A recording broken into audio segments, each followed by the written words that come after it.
Hello guys, I am an architect architecture में और आप देख रहे हो मेरा YouTube channel architecture opinion presented by pop arc designs. ये पूरी ही जो वीडियो है वो पूरी नाटा की एक सीरीज़ चल रही है। नाटा की सीरीज़ का मतलब ये है पार्ट 1, पार्ट 2, पार्ट 3, पार्ट 4 में मैं आपको कंप्लीट नाटा की इन्फॉर्मेशन दे रहा हूँ। ऐसी इन्फॉर्मेशन जो कि जनरली आपके माइंड में रहती है लेकिन आपको आंसर नहीं मिलता। क्योंकि मैं खुद एक आर्किटेक्ट हूँ, मेरा बैकग्राउंड रहा है आर्किटेक्चर से, मैंने आर्किटेक्चर परस्यू किया है, तो मुझे काफ़ी ज़्यादा इन डेप्थ नॉलेज है इस वो जो और वही चीज़ मैं आपसे शेयर करने की कोशिश कर रहा हूँ क्योंकि आपके काफ़ी ज़्यादा क्वेश्चंस जो हैं वो रेज होते हैं आर्किटेक्चर में आने के लिए।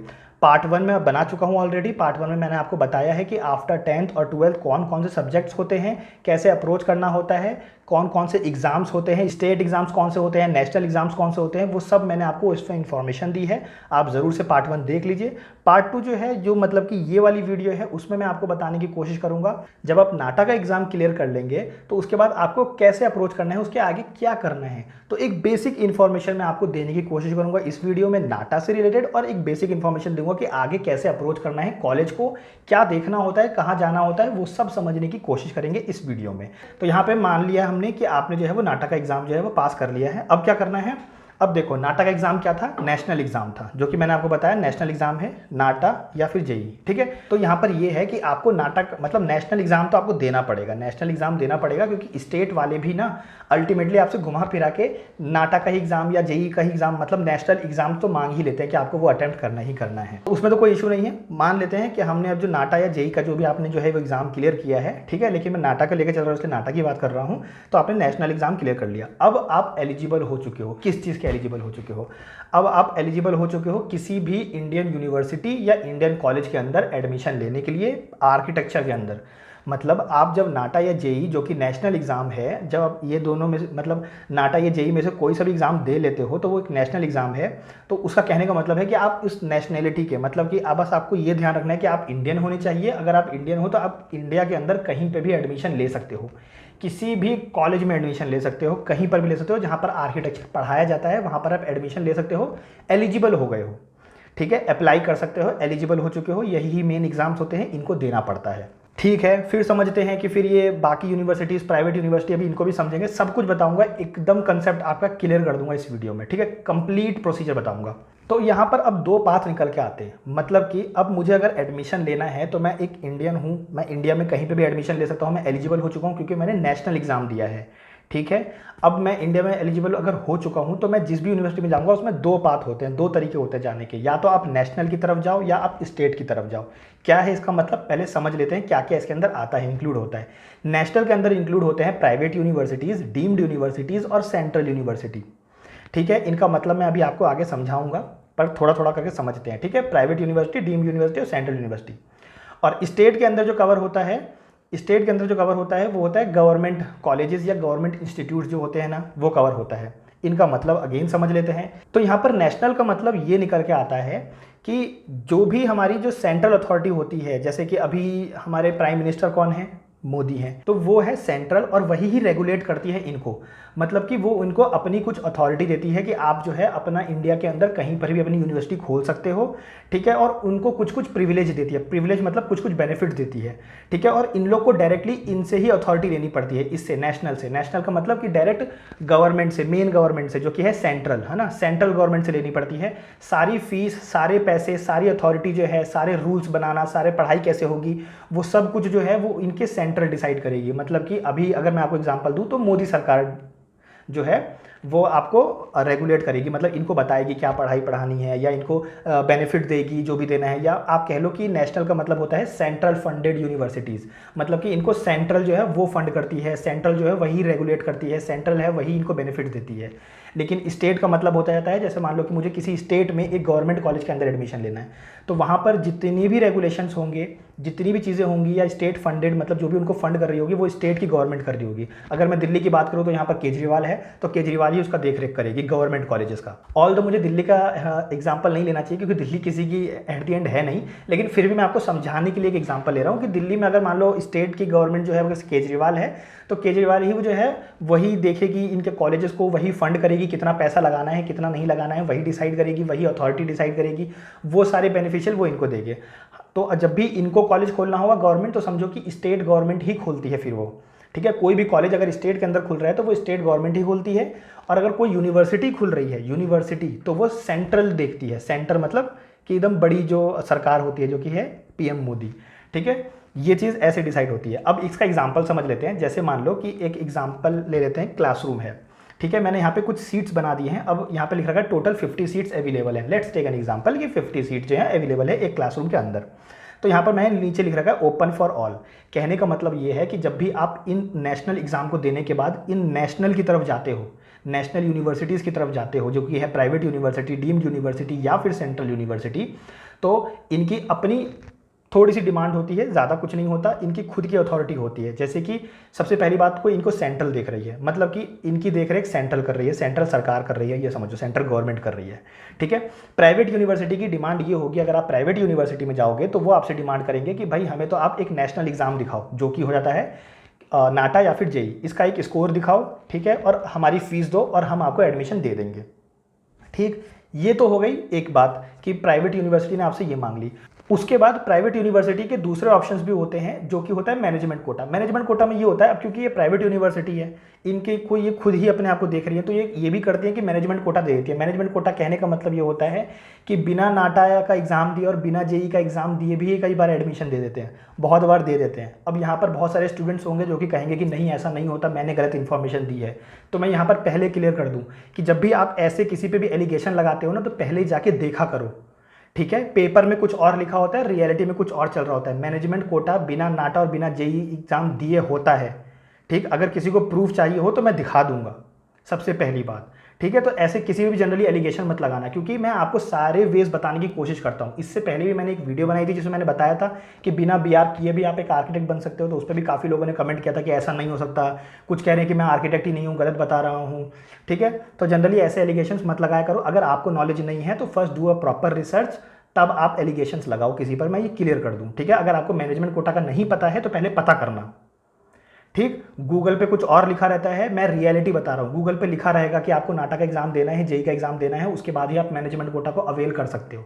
लेकिन जब उसी यूनिवर्सिटी में आप जाओगे ना, तो वो आपको बिना इनके भी दे देती है, तभी मैनेजमेंट कोटा नाम रखा गया है, ठीक है। मैनेजमेंट कोटा का मतलब होता है प्राइवेट यूनिवर्सिटी की पूरी अपनी मर्जी है कि वो क्या करना चाहते हैं, ठीक है, पूरी अपनी मर्जी है। क्योंकि मैनेजमेंट कोटा का मतलब ही होता है कि वो कमा रहे हैं, खुद मैनेज करने के लिए कमा रहे हैं, खुद को मैनेज करने के लिए कमा रहे हैं, ठीक है। तो वहाँ पे वो कितना भी फीस चार्ज कर सकते हैं, वहाँ पे वो कैसे भी एडमिशन दे सकते हैं, ये उनके ऊपर डिपेंड कर जाता है, ठीक। तो ये चीज़ मैंने आई होप क्लियर कर दी होगी। तो प्लीज़ एलिगेशन मत लगाना, अगर आपको नहीं पता है तो पता कर लेना, क्योंकि जनरली मैंने देखा है कि आपको जितनी नॉलेज होती है उसके अकॉर्डिंग आप कमेंट कर देते हो कि मेरे को ही नहीं पता है, ठीक है।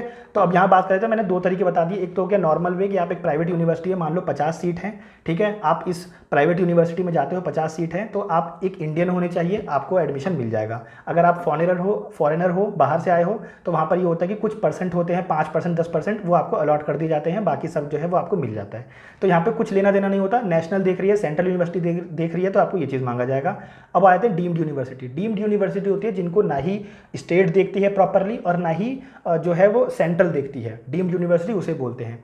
जैसे कि जामिया मिलिया इस्लामिया है, अलीगढ़ मुस्लिम यूनिवर्सिटीज़ हैं, तो ये कुछ जो है वो डीम्ड यूनिवर्सिटी हैं। अब इन डीम्ड यूनिवर्सिटी में क्या होता है, डीम्ड यूनिवर्सिटी में ये होता है कि इनको फुल प्रिविलेज होती है कि ये अपने अकॉर्डिंग सिलेबस क्रिएट कर सकते हैं, बना सकते हैं, चेंज कर सकते हैं, इनको फुल प्रिविलेज होती है। प्राइवेट यूनिवर्सिटी में फिर भी थोड़ी सी पाबंदी होती है, रेगुलेशंस होते हैं। डीम्ड यूनिवर्सिटी में जनरली कुछ नहीं होता है। डीम्ड यूनिवर्सिटी कह लो या सेंट्रल यूनिवर्सिटी कह लो, सेम ही बात है, लगभग सेम है, मतलब है तो अलग ही, लेकिन आप एक बार ओवरऑल मान के चलो, क्योंकि मैं आपको थोड़ा सा बेसिक नॉलेज दे रहा हूँ। तो यहाँ पर ये होता है कि जब आप डीम्ड यूनिवर्सिटी में जाते हो ना, तो डीम्ड यूनिवर्सिटी वाले आपसे क्या मांगते हैं, वो कहते हैं कि पहले हमें एक नेशनल एग्जाम का स्कोर कार्ड दिखाओ, मतलब कि नाटा या जेई का। तो आपने एक रिजल्ट दिखा दिया, ठीक है, भाई ये स्कोर आया है। उसके बाद वो कहते हैं कि 12th का दिखाओ, आप 12th का दिखाते हो, ठीक है। उसके बाद फिर वो कहते हैं कि अब हमारी यूनिवर्सिटी का, मतलब मेरे इस यूनिवर्सिटी का, अगर मैं जामिया यूनिवर्सिटी हूँ तो मेरे इस यूनिवर्सिटी का फॉर्म भरो, ठीक है, फॉर्म भरो। तो आप फॉर्म भरोगे, उसमें अपना नाटा का स्कोर मेंशन करोगे और उसमें 12th का मेंशन करोगे। मेंशन करने के बाद वो फॉर्म भर दोगे, 2000 या 3000 जो भी वो फीस लेते हैं उस फॉर्म को भरने का, वो आपको भर के देना होगा। देते ही फिर वो क्या करेंगे, वो कहेंगे कि हम प्राइवेट यूनिवर्सिटी वालों की तरह नहीं हैं कि जो पहले आ जाएगा हम उसको एडमिशन दे देंगे। हम 1 महीने का टाइम लेंगे, मतलब कि वो एक ना एडमिशन का टाइम रखते हैं 1 महीने तक का। प्राइवेट यूनिवर्सिटी में क्या है, जो पहले आ जाएगा और सीट फुल हो जाएगी, खत्म, ठीक है, प्राइवेट यूनिवर्सिटी ये हो गया। लेकिन डीम्ड यूनिवर्सिटी में ये होता है कि डीम्ड यूनिवर्सिटी एक टाइमलाइन रखती है कि 1 महीने तक हम एडमिशन लेते चले जाएंगे।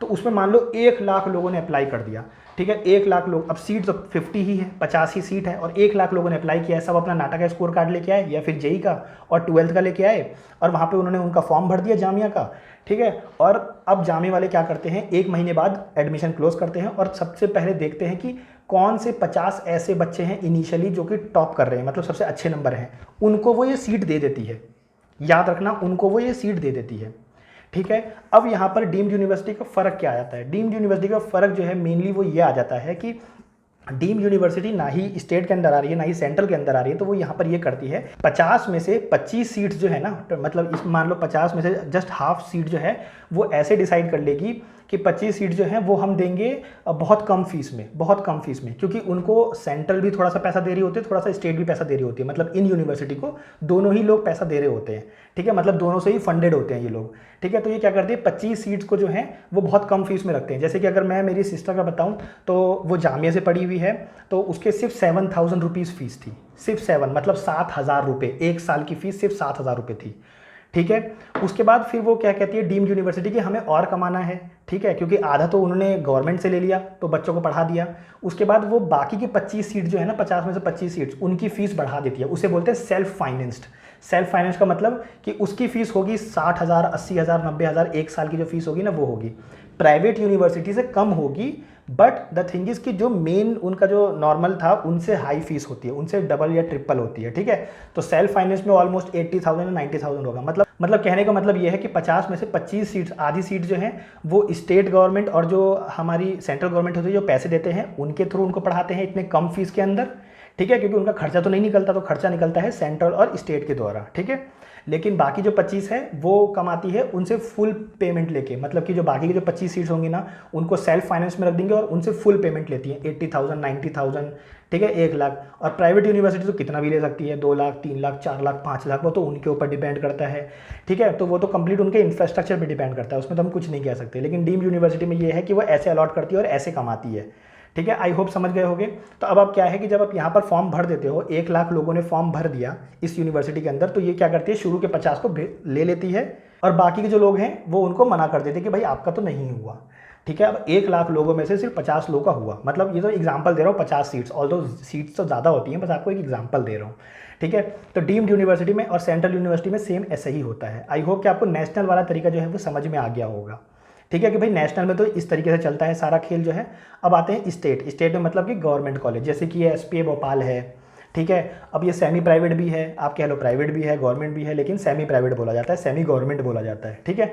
अब यहाँ पर क्या है कि ऐसी जो होती है जो स्टेट फंडेड होती है, जिनको सिर्फ स्टेट देख रही होती है, तो उसमें मान लो कि एक क्लासरूम है, 50 सीट्स हैं, तो वो लोग ये कहती हैं, स्टेट गवर्नमेंट वाले ये कहते हैं कि हम ये नहीं देखेंगे कि आप, मतलब पहले तो आप इंडिया के होने चाहिए, सेकंड मतलब नेशनल ने तो ये देखा कि आप बस इंडिया के होने चाहिए, लेकिन स्टेट वाले ये कहते हैं कि पहले तो आप इंडियन, मतलब इंडिया में तो हो ही, प्लस दूसरा हमारे ही स्टेट के होने चाहिए। अगर आप हमारे स्टेट के हो तो हमारे पास अगर 50 सीट है ना, उसमें से 40 सीट हम हमारे बच्चों को देंगे पहले, हम हमारे बच्चों को। मान लो कि मैं दिल्ली का हूँ, ठीक है, मुझे दिल्ली से मुंबई पढ़ने जाना है और मुंबई में एक गवर्नमेंट कॉलेज में एडमिशन लेना है, तो वहाँ पर अगर कोई इंसान मुंबई का है ना, तो मुंबई के लोगों ने जो अप्लाई किया है और मैंने जो अप्लाई किया है, तो मैं इन 10 सीट में ही लड़ूंगा, मतलब कि मैं इन 10 सीट में, मेरी प्रोबेबिलिटी वैसे भी कम हो जाती है, तो मुझे रिजर्वेशन बहुत कम मिलता है। और जो स्टेट जो होती है जो अपने बच्चों को ज़्यादा सीट्स अलॉट करती है, मतलब कि 40 सीट्स वो अलॉट कर देगी कि भाई हमारे जितने बच्चे आएंगे उसमें से हम 40 बच्चे हमारे ही स्टेट के बच्चों को पढ़ाएंगे, ठीक है। बाकी अदर में से कोई भी अप्लाई कर ले, उनको इन 10 सीट में ही लड़ना पड़ेगा, ठीक है। जो भी इन 10 सीट में आ जाएगा वो पढ़ सकता है, ठीक है। लेकिन अगर मैं दिल्ली का हूँ और दिल्ली की किसी गवर्नमेंट कॉलेज में पढ़ता हूँ, तब मैं इसके अंदर आ जाऊँगा रिजर्वेशन में, क्योंकि मैं दिल्ली का हूँ।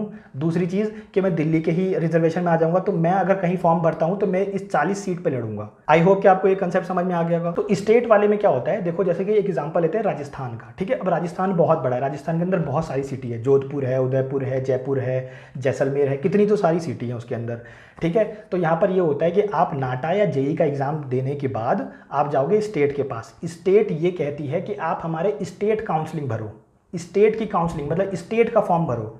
डीम्ड यूनिवर्सिटी में वो पर्टिकुलर यूनिवर्सिटी ये कहती है कि आप हमारी यूनिवर्सिटी का फॉर्म भरो, ठीक है। जामिया में अगर अप्लाई करना है तो जामिया का फॉर्म भरोगे, और अगर आपको अलीगढ़ मुस्लिम यूनिवर्सिटी में अप्लाई करना है तो आप अलीगढ़ का वो फॉर्म भरोगे, ठीक है। तो आपको जितने भी यूनिवर्सिटी में अप्लाई करना है वहाँ का फॉर्म भरोगे।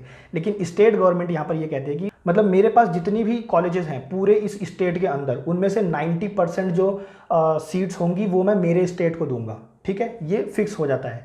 अभी इसमें होता क्या है कि आप क्या करोगे, स्टेट का काउंसलिंग भरोगे। अगर आपको मुंबई का भरना है तो आप क्या करोगे, MHT CET मतलब कि महाराष्ट्र कॉमन एंट्रेंस टेस्ट की तरफ जाओगे, वहाँ पर काउंसलिंग का एक फॉर्म भरोगे, उनको उनकी फ़ीस दोगे। वो होता है स्टेट, वहाँ पर वो काउंसलिंग जो है वो स्टेट कर रही है। डीम यूनिवर्सिटी में कौन करता है काउंसलिंग, वो यूनिवर्सिटी कर रही होती है, यहाँ पे पूरी स्टेट कर रही है, ठीक है। फिर वो स्टेट का फॉर्म भरोगे, फॉर्म भरने के बाद उनकी फ़ीस दोगे, उनकी फ़ीस देने के बाद वो क्या करेगी, आपसे नाटा का स्कोर कार्ड मांगेगी या फिर जेई का, और उसके बाद 12th का मांगेगी। ये 2 मांग लिया, उसके बाद वो वेट करेगी 1 महीना, मतलब 1 महीना अपना एडमिशन ओपन करके रखेगी। अब मान लो उनके में जो है ऑलमोस्ट मान लो कि 1 करोड़ लोगों ने अप्लाई किया, इंडिया में हर तरफ से लोग करेंगे, उनके भी स्टेट के करेंगे। मान लो मुंबई में मुंबई वाले लोगों ने भी किया और बाहर के लोगों ने भी किया। अब बाहर के जो लोग कर रहे हैं उनको इन 10% पे ही लड़ना पड़ेगा, ठीक है। लेकिन मुंबई के जो करेंगे, अब उनमें ये चीज़ हो जाती है कि वो डिसाइड हो जाता है। जैसे मान लो मुंबई के लोग करेंगे तो उनको 90% में ही है, मतलब उनकी प्रोबेबिलिटी ज़्यादा है मुंबई के ही लोगों को कि वहाँ पर एडमिशन मिलेगा। पहली चीज़ ये। उसके बाद स्टेट ही फिर डिफाइन करती है कि आपके नंबर के अकॉर्डिंग 1 करोड़ लोगों में से अगर इनके पास मान लो कि 650 सीट्स हैं, क्योंकि कॉलेज बहुत सारे होते हैं, बहुत सारे गवर्नमेंट कॉलेज होते हैं, ठीक है, बहुत सारे, तो उनमें से ये 90% सीट तो अपने बच्चों के लिए रख रही है। तो फिर वो ऐसे डिसाइड करते हैं कि ठीक है, अब आपको ये वाली यूनिवर्सिटी दे देते हैं अगर आपके मार्क्स के अकॉर्डिंग, ये वाली, मतलब 650 सीट्स हैं तो 1 करोड़ लोगों में से 650 को तो बोल देगी भाई आपका तो एडमिशन हो जाएगा, ठीक है। उसके बाद आपके मार्क्स के अकॉर्डिंग आपको ऑप्शन दे दिया जाएगा कि आपको कौन सी यूनिवर्सिटी में जाना है, इसमें जाना है, इसमें जाना है, इसमें जाना है, इसमें जाना है, इसमें जाना है, मतलब कौन से कॉलेज में जाना है, क्योंकि आपके पास ऑप्शंस आ जाते हैं, क्योंकि स्टेट के पास बहुत सारे कॉलेजेस होते हैं। लेकिन एक डीम्ड यूनिवर्सिटी में सिर्फ वही ही एक यूनिवर्सिटी है और वो अपनी ही यूनिवर्सिटी का देख रही है। लेकिन स्टेट अपने जितने भी गवर्नमेंट कॉलेजेस हैं उन सबका देखते हैं और वो सबको देते हैं, ठीक है। तो जब आप नाटा या जेई का दे देते हो और अगर आपको मान लो कि आपका डीम्ड यूनिवर्सिटी में नहीं लग रहा है, तब आप स्टेट काउंसलिंग का भी भर सकते हो, जिस भी स्टेट से हो वहाँ का भर सकते हो, ठीक है। अगर मुझे वेस्ट बंगाल का भरना है तो मैं जाऊंगा WBJEE में, मतलब कि west Bengal joint entrance exam की तरफ जाऊंगा, वहाँ पर काउंसलिंग करूंगा। लेकिन मेरी प्रोबेबिलिटी कम है क्योंकि मैं आउटसाइडर हूँ, आउटसाइड स्टेट हूँ, ठीक है। तो मेरी रिजर्वेशन कम मिलेगी मुझे, इसलिए आप देखते होगे कि दूसरी यूनिवर्सिटी के बच्चे दूसरी जगह कम पढ़ते हैं, और अगर पढ़ते भी हैं तो वो प्राइवेट में जाते हैं। क्योंकि प्राइवेट में क्या मतलब है, मतलब नेशनल की तरफ क्या मतलब है कि सिर्फ आपको इंडिया का होना चाहिए, मतलब मेनली जो है इंडियन होना चाहिए, उनका मतलब यही है, बस आप उस नेशनल के होने चाहिए, नेशनलिटी आपकी इंडियन होनी चाहिए, डेट्स इट, ठीक है। और स्टेट वाले में क्या है, तो आपको अल्टीमेटली 2 ही पाथ होते हैं, नाटा या जेई का नेशनल एग्जाम लेके जाओगे, या तो नेशनल की तरफ चले जाओ या स्टेट की तरफ चले जाओ। आई होप कि आपको क्लियर हो गया होगा। अगर क्लियर नहीं हुआ तो आप इसको रिपीट करके दोबारा से देख सकते हो।